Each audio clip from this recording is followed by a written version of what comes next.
जब आप योगाभ्यास का प्रारंभ करते हैं तो आप ओमकार नाथ और गायत्री आदि वैदिक मंत्रों के उच्चारण के बाद में सबसे पहले जो क्रिया करते हैं उसको सूक्ष्म व्यायाम कहा जाता है, अर्थात लाइट एक्सरसाइज। जब आप सूक्ष्म व्यायाम करते हैं तो आपका पूरा शरीर की जो बॉडी वार्म अप हो जाती है, उसके बाद में फिर आप आसन और प्राणायाम करने के लिए आपका जो शरीर है वो पूरी तरह से तैयार हो जाता है। और अगर आपको बाइटें आते हैं, अर्थात नस में नस चढ़ने की अगर आपको दिक्कत है, आप घुटनों में दर्द है, पैरों में दर्द है, तो भी इन दर्दों को दूर करने के लिए, अर्थराइटिस कोई सा भी अर्थराइटिस हो, उन सारे अर्थराइटिस को दूर करने के लिए ये सूक्ष्म व्यायाम बहुत ही ज़्यादा लाभप्रद होते हैं। आज की वीडियो सूक्ष्म व्यायाम पर ही है। सर्वेभ्यो नमो नमः।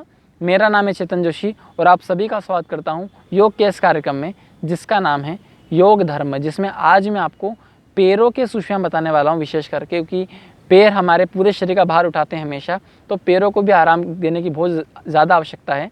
और पैरों के बहुत सारे रोग होते हैं जिससे बहुत सारे लोग पीड़ित हैं, उससे ग्रस्त हैं, तो उसके लिए भी सूक्ष्म व्यायाम बहुत ही महत्वपूर्ण है। इसलिए आज मैं आपको पैरों के सूक्ष्म व्यायाम बता रहा हूँ। स्टार्ट करते हैं। सबसे पहले आपको पैरों के सूक्ष्म व्यायाम करने के लिए दंडासन की स्थिति में आना चाहिए। इसके लिए आप इस तरह से सीधे बैठें, आपकी गर्दन बिल्कुल सीधी हो, आपके कंधे बिल्कुल सीधे हों, आपके दोनों हथेलियाँ जो हैं हाथ की वो ज़मीन की ओर हों और आप बिल्कुल सीधे, आपका तना वैसे ढीला नहीं बैठना चाहिए। ये बिल्कुल गलत स्थिति होती है योगाभ्यास में बैठने की। एकदम सीधे बैठें। और हमेशा भी ऐसा नहीं कि योगाभ्यास करते समय हमेशा भी आपको सीधे ही बैठना चाहिए, जो कि आपकी स्पाइनल कॉर्ड के लिए बहुत अच्छा है।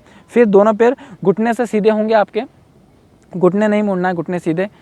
फिर आपको दोनों पैरों को, जो आपकी उंगलियां हैं पैरों की, उनको नीचे लेकर के आना है ना, अर्थात श्वास छोड़ती उंगलियां अंदर बाहर की तरफ और श्वास भरते हुए उंगलियां अपनी ओर। इस क्रिया को पाद पंचांगुल शक्ति संचालन क्रिया कहा जाता है। इसमें श्वास भरते उंगलियों को आगे और श्वास भरते हुए पीछे, श्वास छोड़ते हुए सामने, श्वास भरते हुए पीछे।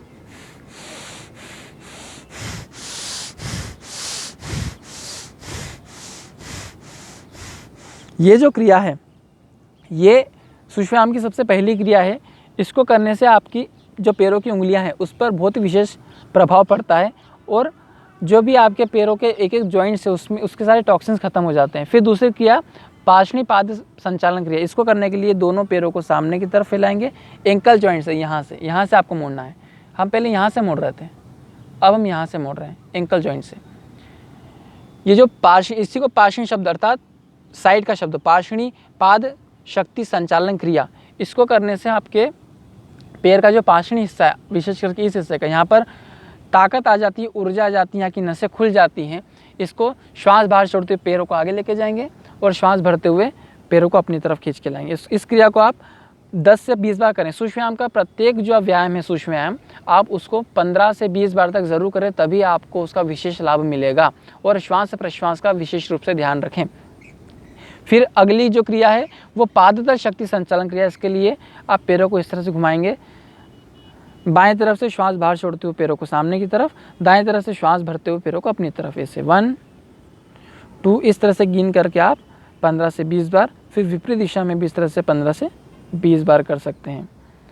और दोनों पैरों में आप थोड़ी सी दूरी रख करके भी 1 फीट की दूरी रख लीजिए। आप देख सकते हैं 1 फीट की दूरी है। इस 1 फीट की दूरी में भी आप पैरों को इस तरह से घुमा सकते हैं। 1 2 इस तरह से श्वास भरते हुए पैर सामने की तरफ और श्वास छोड़ते हुए पैर सामने की तरफ। मतलब उस तरफ सामने कर रहे हैं तो श्वास बाहर छोड़ना है और अपनी ओर कर रहे हैं तो श्वास भरना है, इस तरह से।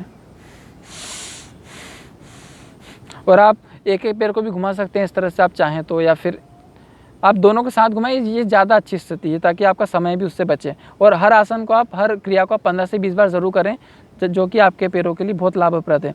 फिर इसके अतिरिक्त घुटने की जब बारी आती है तो आप घुटनों का भी व्यायाम करें। तो घुटनों को सबसे पहले ऊपर लेके आएंगे, फिर झटके ढीला छोड़ दिया, धीरे से ऊपर लेकर के आए, फिर ढीला छोड़ दिया। श्वास भर के घुटने ऊपर, श्वास छोड़ के नीचे।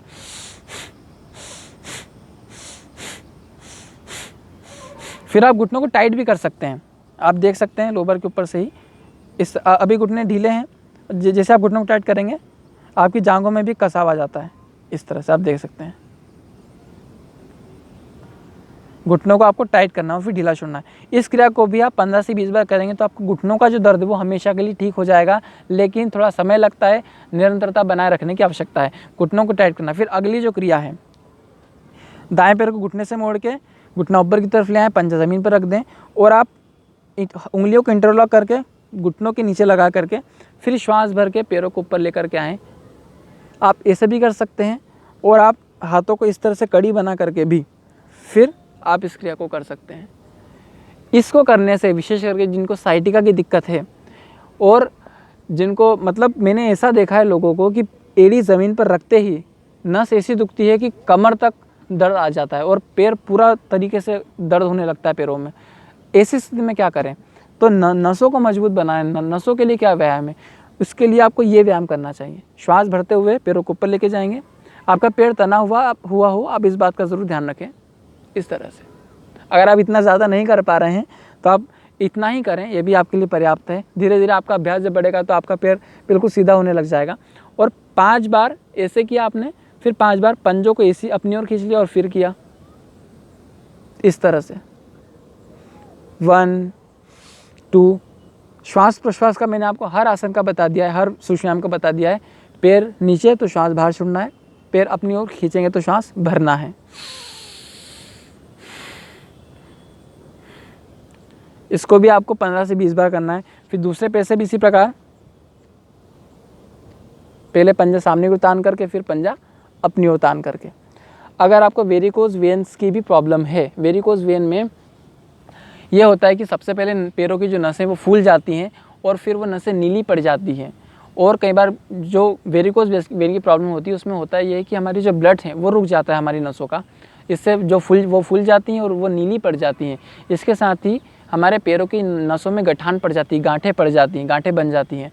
और कुछ रोगियों को तो मैंने ऐसा भी देखा है कि उनके पैरों में गांठें पड़ने के साथ साथ अगर उनको आप हल्का सा दबा देते हैं तो उसमें से खून निकल जाता है। और किसी को ऐसी भी दुभर समस्या हो जाती है कि नसों में से पस निकलने लग जाता है। पैरों में से हल्का सा अगर आपने इसे दबा दिया तो पस निकल जाएगा, खून निकल जाएगा।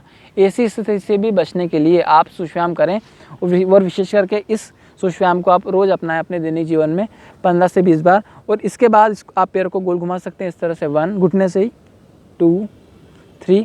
श्वासों का क्रम वही है, श्वास भरते हुए ऊपर, श्वास छोड़ते हुए नीचे, इस तरह से गोल इकाई में भी। दूसरे पैर को भी आप इसी प्रकार करेंगे। पंजे की स्थिति वही, एक बार पंजा सामने की तरफ तरना रहेगा, एक बार अपनी ओर तरना रहेगा। 15 से 20 बार आपको इस तरह से करना है। फिर अगली पैरों की क्रिया, दायां पैर या बायां पैर कोई भी आपका पैर हो, आप पहले जिसको मुड़ना चाहें उसको घुटने से मोड़ लिया, घुटना ज़मीन पर, पंजा जांघ के ऊपर, पंजों को पकड़ लिया दाहिने हाथ से और बाएं हाथ से घुटने को नीचे की तरफ आपने श्वास छोड़ के दबाव दिया। श्वास भर के चेस्ट पे लगाया, श्वास छोड़ के नीचे की तरफ आपने दबाया। इसको जानु नितंब शक्ति संचालन क्रिया कहा जाता है। इसके करने से आपके पैरों में बहुत ज़्यादा बल और शक्ति का जो संचार है वो हो जाता है।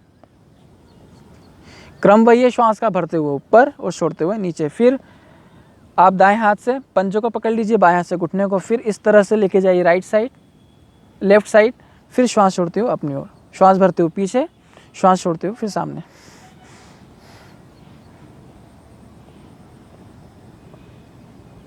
इस तरह से कर सकते हैं। फिर एक और साइटिका के लिए बहुत ही विशेष क्रिया, जब आपको साइटिका की दिक्कत है और आपको बहुत खतरनाक दर्द हो रहा है साइटिका का, आपका पैर ज़मीन पर रखते ही आपको कमर तक दर्द आ रहा है, आपका एक साइड का बटक मसल्स में बहुत पेन हो रहा है, उसके लिए क्या करना चाहिए? तो सबसे बहुत अच्छा महत्वपूर्ण क्रिया, पंजा जो है आपका, उसमें एल्बो का जो अंदर वाला भाग है उसको इस तरह से लगा दीजिए और दूसरे हाथ की एल्बो जो है, एल्बो का जो विपरीत हिस्सा है उसको आप घुटने में लगा दीजिए। इस तरह से दोनों हाथों को इंटरलॉक कर लीजिए या कि ऐसे करके हाथों को पकड़ लीजिए, कुछ भी आप कर सकते हैं। और फिर सीधे बैठ करके पैरों को अपनी तरफ खींचना है ऐसे। तो इससे आपकी यहाँ की जो नस है उस पर अच्छा दबाव पड़ेगा और आपको साइटिका की जो दिक्कत है आप उससे बच सकते हैं। और अगर आपका साइटिका है तो आपका साइटिका 2-3 महीने में पूरी तरह से ठीक हो जाता है केवल सुश्वाम करने से ही। और प्राणायाम का भी इसमें विशेष लाभप्रद होता है, विशेष लाभ होता है प्राणायाम करने से भी। सुश्वाम और प्राणायाम ये 2 महत्वपूर्ण क्रियाएं हैं अगर आपको साइटिका दूर करना है। डॉक्टर्स कई बार सलाह देते हैं कि आप अगर आपको वेरिकोज वेन की दिक्कत है तो आप पैरों के नीचे तकिया लगा करके पैर ऊपर करके सोइए। आप 2 दिन सो सकते हैं, 4 दिन सो सकते हैं। ज़्यादा सोएंगे तो आपके हार्ट में दिक्कत होने लग जाएगी क्योंकि ब्लड का फ्लो फिर ज़्यादा हार्ट की तरफ आएगा। और तो आप इसको भी रोज़ नहीं कर सकते हैं, तो आपको सुश्वाम तो करना ही पड़ेगा। और एक और विशेष बात मैं आपको स्पष्ट कहना चाहता हूँ कि आसन जो हैं वो भी इसमें लाभप्रद नहीं है वेरिकोज वेन में भी, क्योंकि आप थोड़ी देर सर्वांग आसन कर लें, पैर को ऊपर करने वाले, या पाद उत्तान आसन कर लें, उत्तान पादासन कर लें, वो भी इतने लाभप्रद नहीं है, क्योंकि जब आपका ब्लड का फ्लो ऊपर है तो उतनी देर आपको अच्छा लगेगा, पर आपने जैसे नीचे किया आपको फिर लाभ बंद हो जाएगा। लेकिन जो सूक्ष्म क्रिया है उसमें आपको बार बार पैरों को ऊपर नीचे करना होता है, तो इससे क्या होता है कि आपकी जो नसें वो पूरी तरह से खुल जाती हैं। दूसरे पैर से भी आप इसको इसी प्रकार कर सकते हैं, ऐसे इस तरह से पंजे को आप इस तरह से पकड़ सकते हैं, अंगूठा की तरफ, उंगलियां इस तरफ। और फिर हाँ, एक और विशेष बात, आप पैरों को यहाँ से भी पकड़ करके घुमा सकते हैं इस तरह से गोल। दाएं हाथ से एंकल जॉइंट को पकड़ लीजिए, बाएं हाथ से पंजे को पकड़ लीजिए और फिर इसको गोल घुमाइए। 15 से 20 बार इस क्रिया को करने से भी बहुत विशेष लाभ होता है। फिर आप तलवों को इसे रब करके पैर सीधा कर सकते हैं।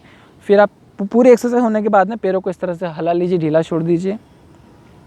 अब लास्ट में फिर हम, क्योंकि पैरों से फिर धीरे धीरे जो सूक्ष्म की क्रियाएं हैं वो पैरों से शुरू होती हैं और फिर धीरे धीरे हम सर तक करते हैं।